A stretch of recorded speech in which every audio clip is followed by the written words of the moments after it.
Now we continue coding the review form in new mode, writing review as per the user interface design here.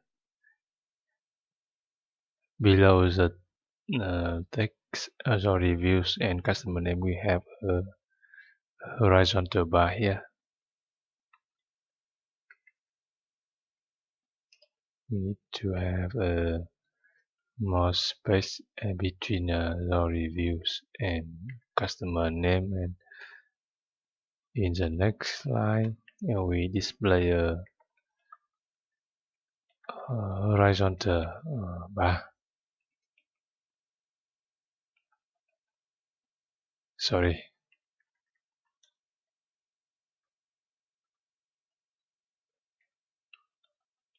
We use a SR tag horizontal rule. Could span